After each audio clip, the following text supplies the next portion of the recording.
What's good, YouTube? It's your boy Elijah Sound in the building, and I'm back once again with another YouTube video banger. If you haven't subscribed, make sure you subscribe. Make sure you hit that bell button, because if you don't hit that bell button, you miss all the content that I post. First and foremost, don't mind how I look. I look a mess right now.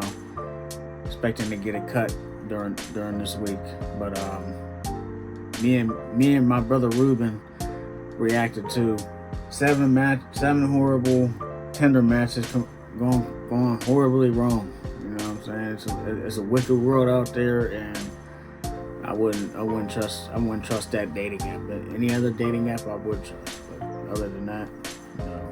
But the reason why I did the intro like this is because I was recording when I was doing my reaction, when I was doing my intro, but we both didn't have our faces in the camera, so that's why I'm here right now.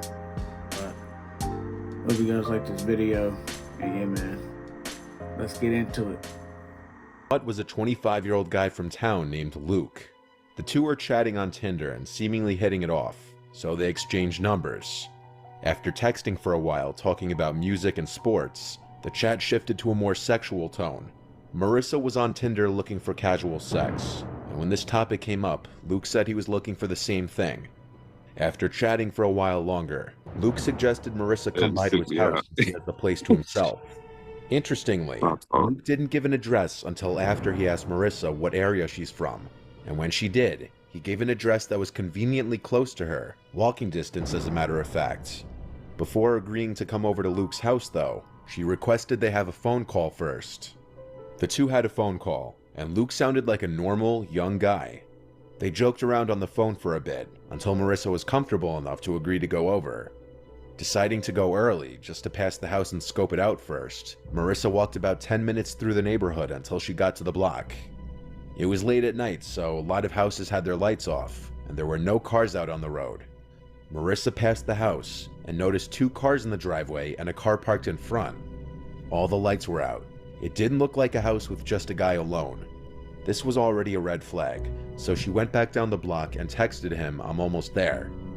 He replied, "Oh, you're early. Almost ready, walk slow." Marissa was getting bad vibes, so she started slowly inching back in the direction of her house, at a pace that allowed her to stall a bit longer for a reply from Luke confirming that she was okay to come in. But suddenly Marissa heard a car approaching the intersection down the block behind her. She turned to see a white van with no headlights on, turning onto the street. Marissa ran to hide behind the side of the house. Like what? As the van parked on the side. I would have took off. What you mean? Man, don't. That's I heard the car. Like he already said, that's a red flag. You know what I'm saying? Like, come on. Come on, man. Road. The van just sat there. Nobody got out. It was parked a few houses away from the given address. Then Marissa got a text from Luke saying, "Okay, I'm ready. Let me know when you're on my block, I'll come out." Marissa turned and started running down the block, inconspicuously though, making sure to stay close to the houses she passed and not on the sidewalk or close to the street. She ran most of the way home and blocked the number, also reporting the Tinder profile. Just to be on the safe side, Marissa and her mother went to the address the Luke person gave, and the woman who opened the door denied even having any sons.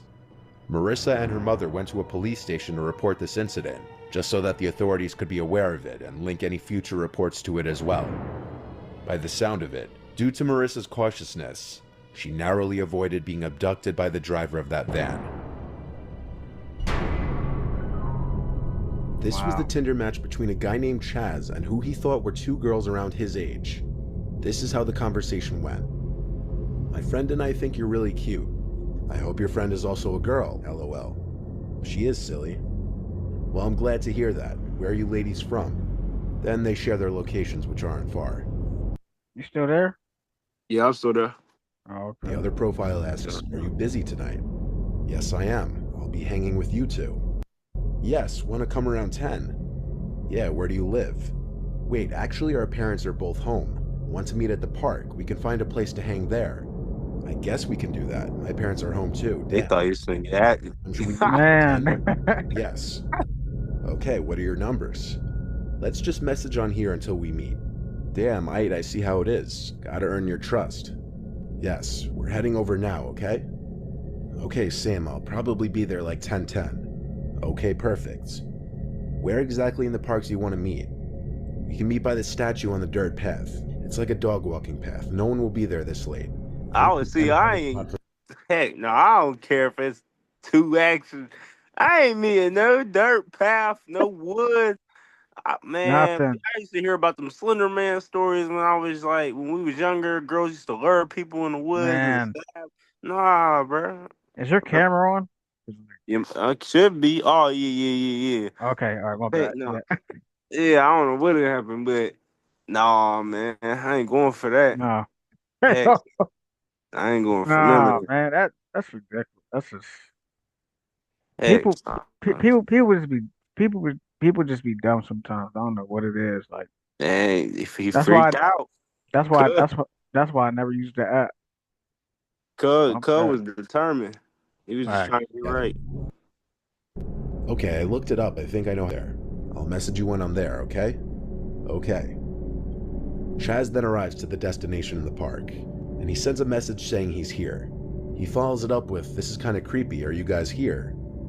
This was the last message he sent the profile before it unmatched him, and then he was left alone in the woods in the park on a dirt path completely void of any people. Chaz knew at this point that he had been tricked, but he didn't know just yet if he was just pranked or if he had Oh, really clearly, been trapped. Man, Then he started to hear noises in the woods, like I'd already snapping took of off. twigs and leaves on the ground, facts. indicating he was being watched. He already had his phone out, using it as a flashlight to navigate his way to the agreed meetup point. So at this point, he decided to start recording for his own protection. This was the footage he captured.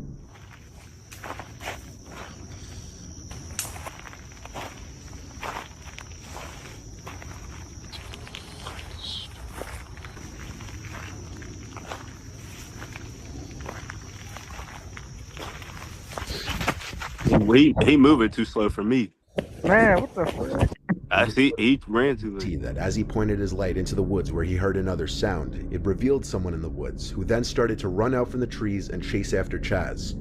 I ain't While what? running, Chaz stopped recording to turn off the flashlight, then ran into the trees to hide. He started recording again when he thought he had lost the person chasing him.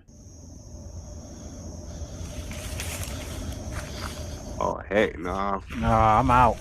Kept I would have been recording out of the there. rest of his way out of the park and back to his car to have video evidence of anything in case of a worst case scenario.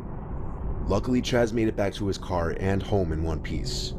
He tried reporting the profile to Tinder just based off the screenshots he took, but Tinder got back to him saying they're unable to find any profiles that match the description or pictures. Chaz was obviously not wise to enter a suspicious situation like this. Man, slow. Tinder profile's refusal to give their number, as well as meeting anyone for the first time in a park by the woods at night where nobody else would be around, are two major red flags that this was some kind of trap. He was lucky to have gotten away. The girl who submitted this to me wasn't the one to match this profile. Rather, it was her friend Maddie. The profile was titled Invincibles, and it claimed to be some guy or Come on, bro. Winning money. What?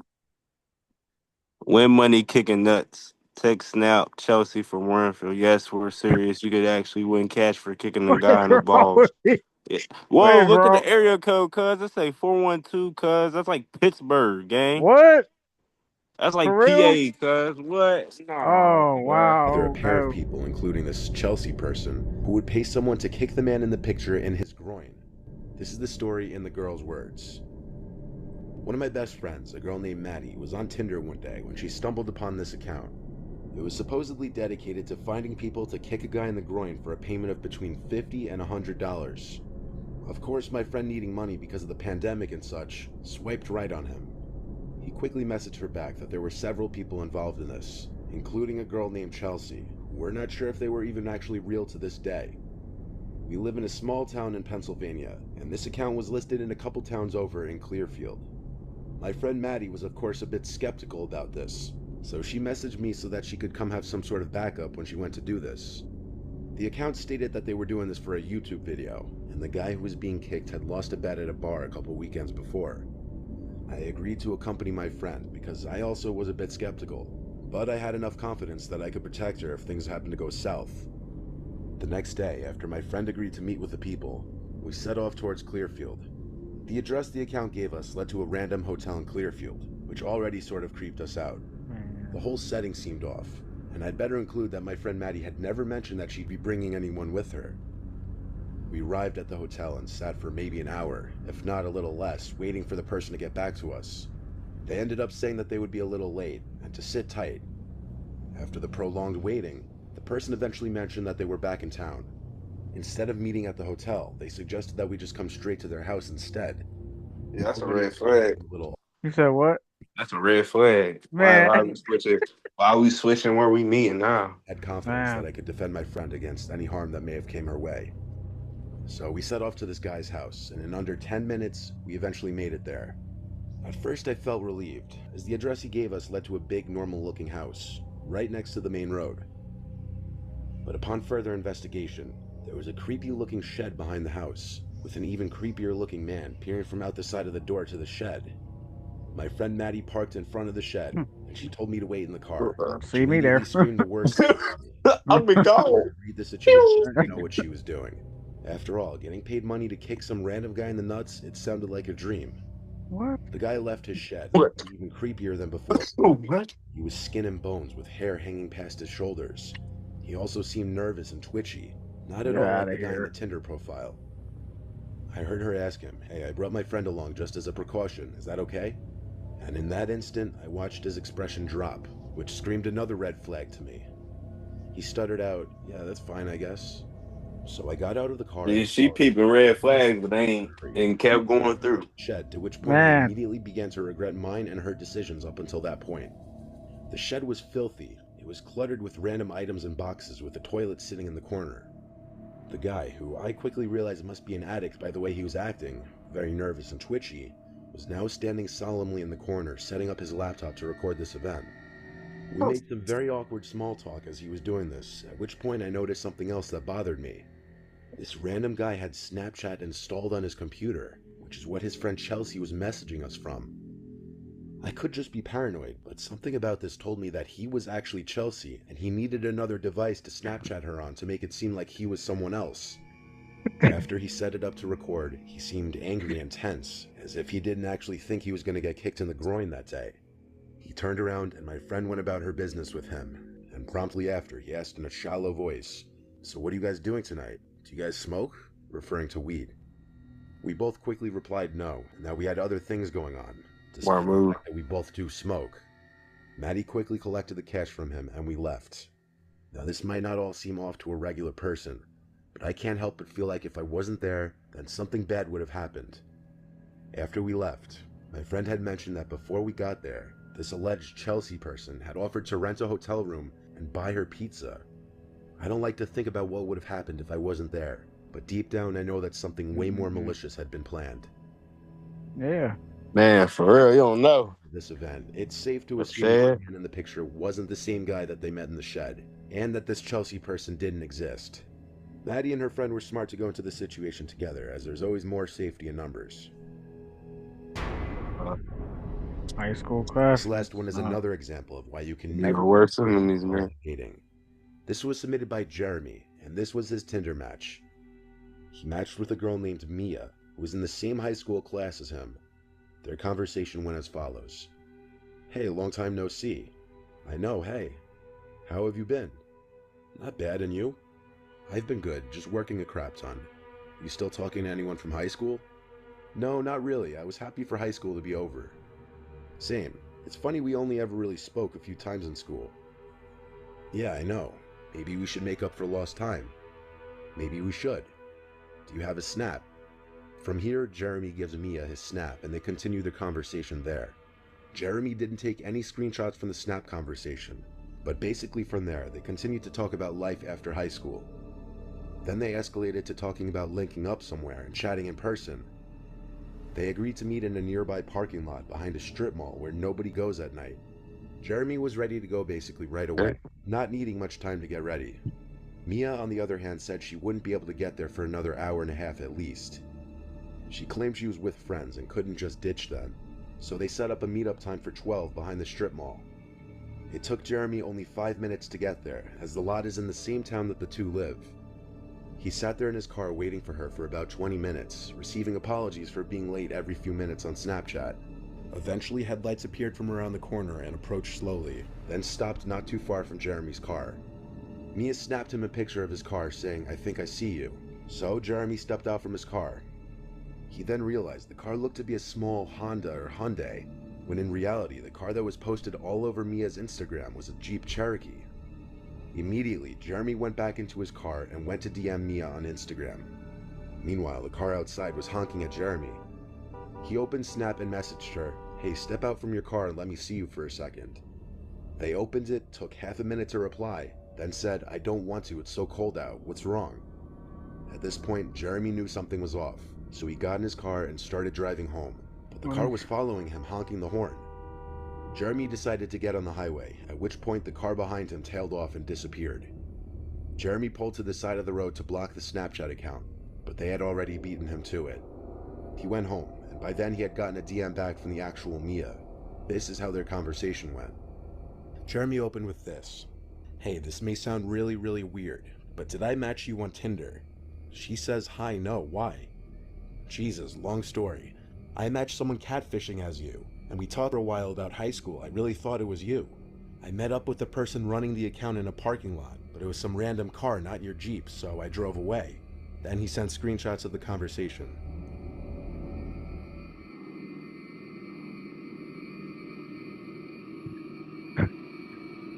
Oh gosh. This thing, hey man, common sense kicked in though. You said what? Common sense kicked in though. I wouldn't have stopped just to block somebody though. I would have stopped at like a McDonald's or somewhere a light where there's a Right. bunch of light. I don't know, man. People don't be thinking, man. Man, that's yeah, that seems suspicious to me. I mean, you know what I'm saying? Fuck that. Warina Wright and Gable Tosti matched on Tinder. Gable wasn't her usual type, looking like a man who spends way too much time on his appearance, but he reminded her of Sam Winchester, a character in Supernatural, one of her favorite TV shows. Gable opened with a raunchy and aggressively forward message, saying, "You look delicious, I want to do dirty things to you." To which Wow. Warina responds, "Does that usually work?" Gable then sends, "Can you be a freak in the sheets?" To which Straight to that though? Come on now. Oh my gosh, bro. Oh no. They try to get to the point, Not bro. that like it ain't no hi, how you doing? Like I just you're delicious. Hey, some people be wasting no time. You be a freak Life in the too city. short. probably not, Life too short Oh, sometimes, girl. that is crazy. Like ain't no way. But sometimes people ain't trying to hear all that chatting, man. They just trying to get to the point, man. Man, like trying to crack and leave. Like that's crazy. depends. Gable says, "What does it depend on?" And Warina responds, "What I've had to drink, lol." Gable keeps the Oh yeah, she conversation going. sexual by replying, Man, "Let's get drunk together. I'm a porn star after a few drinks." what? Warina gives Oh, Gable everybody on bad time. more messages, and a week later, they meet for the first time in the Cavill Mall.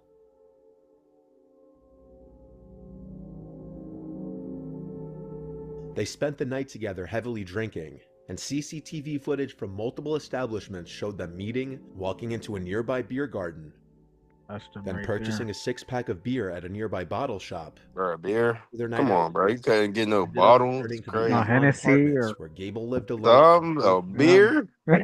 6 images taken by Gable that night show the couple apparently laughing and smiling in the apartment and on the balcony from which Warina would plunge to her death only hours later. For whatever reason, Gable recorded the audio of his entire night with Warina, which included the entire confrontation the two would have towards the end of the night, which was later played during Gable's trial. It was later found out that Gable had a weird habit of recording his entire dates with multiple women.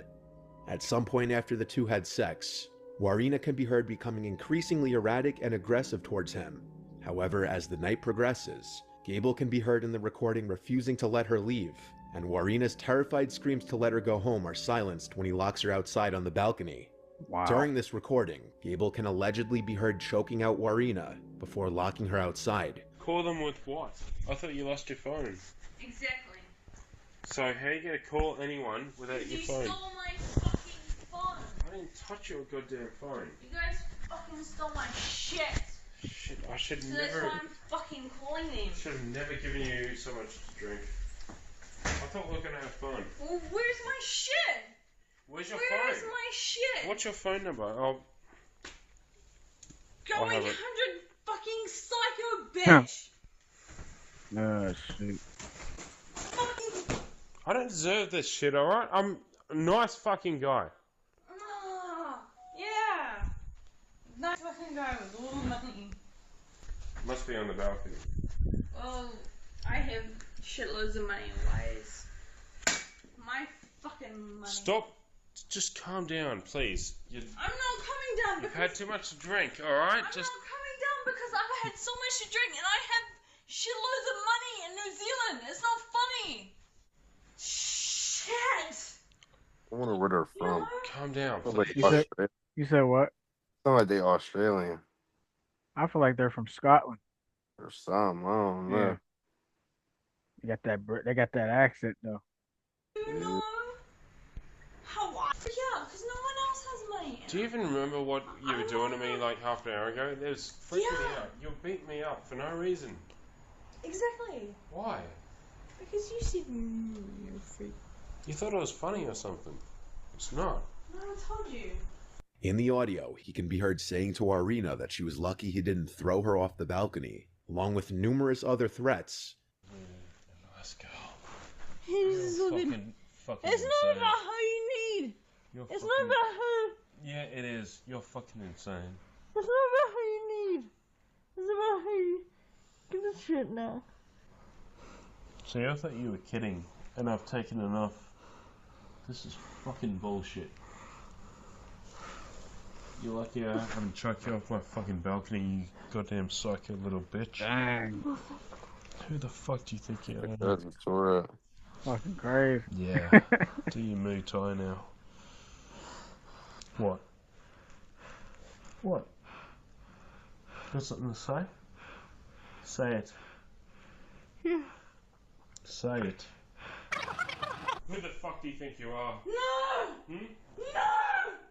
No! You're No! trying to kill me, huh? No! Why'd you try to hit me with that? No! Huh? No!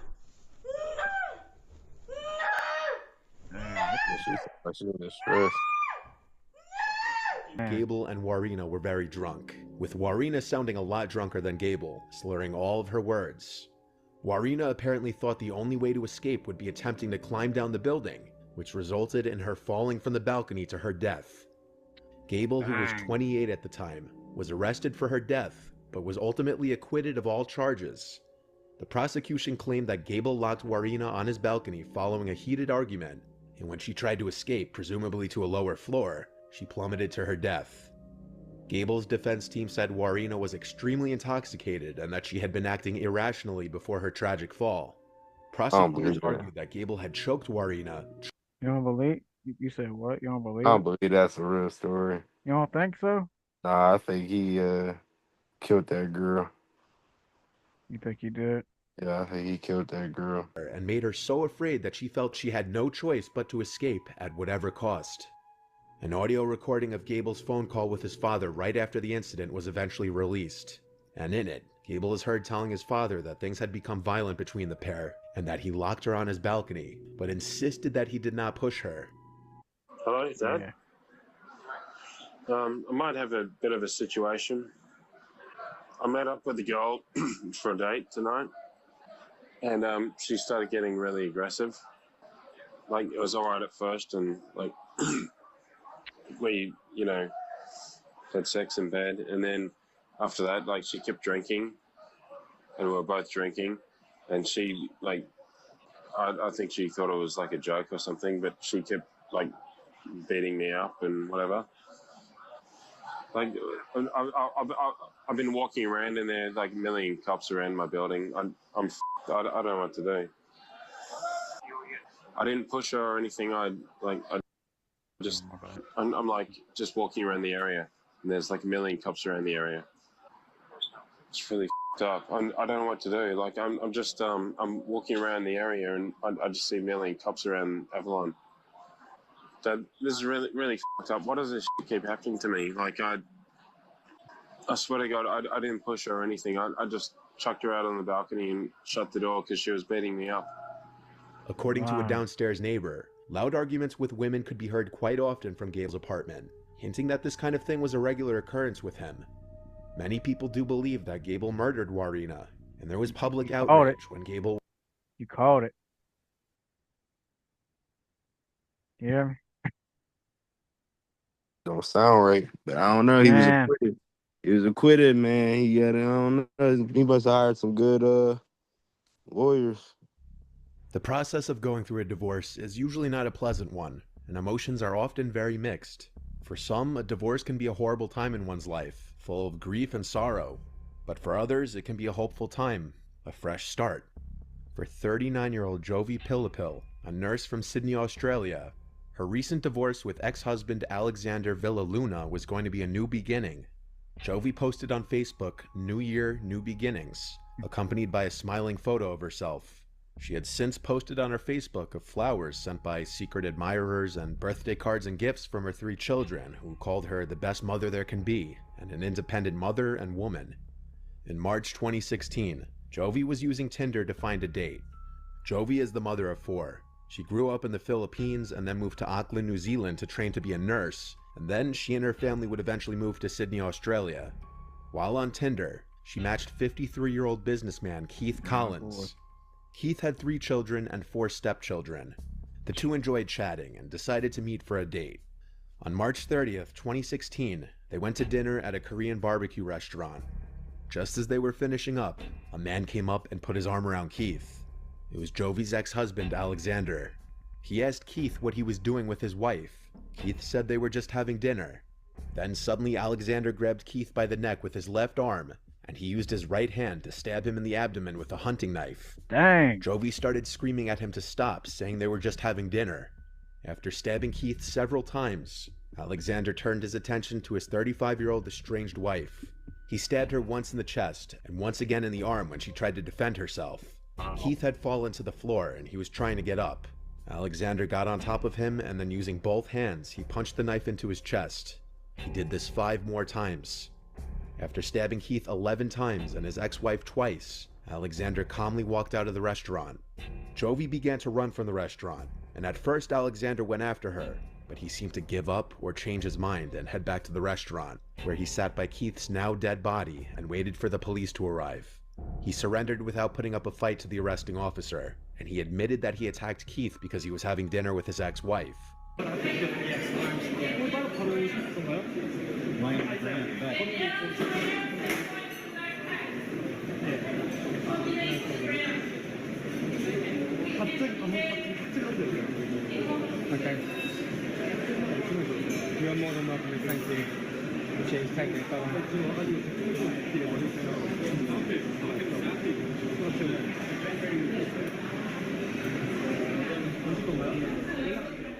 Jovi was taken to the hospital, and while she sustained injuries, she survived the attack.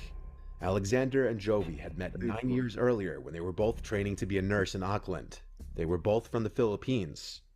Jovi claimed that Alexander was abusive from the start of their relationship. He wouldn't let her have friends and wouldn't let her leave the house often. Jovi already had 3 children from a previous relationship in 2011. She had 1 son with Alexander. 2 years before Keith was murdered, Jovi left Alexander and got a restraining order against him. In response to this, he told her that he would kill her if she ever started dating another man, but he also said at a later time he would spare her life because of their son. In September of 2017, Alexander pleaded guilty to murder. When given the chance to apologize, Alexander said it was difficult to say he was sorry because he was still angry about what happened to him. What you Yeah, just go ahead and keep cut, bro. man, bro. Yeah, he said he cool. He don't feel no type of remorse. He said, I did what I did. Man. Two-edged sword, man. Some people ain't got no remorse. Some people gonna live life of regret. Man, The probation and this will probably be the last one because it's on the time. You know how Zoom be. parole service that Jovi blamed herself for the problems in their relationship. So according to him, she would have been happy to have been killed by him. Alexander also claimed he attacked Keith in self-defense. However, CCTV footage clearly showed that he was the aggressor. The judge said the most heinous part was when he attacked Keith while he was already on the floor bleeding to death. In October of 2017, Alexander was sentenced to 40 years in prison, and he'd have to serve at least 30 years before he could apply for parole. He'll be able to apply for parole on March 30th, 2046, when he's 74 years old. All right, I think we're gonna stop it right here. You know what I'm saying? Let me know if you let me know if y'all want part 2. And let me know, man. We'll finish it off. You know, Finish man. it off. It's only a little bit. You know what I'm saying? But I hope you guys like this video, man. Make sure you like, comment, subscribe. Hopefully, you know. Hopefully you don't end up in a situation like none of these videos. Man, what you think?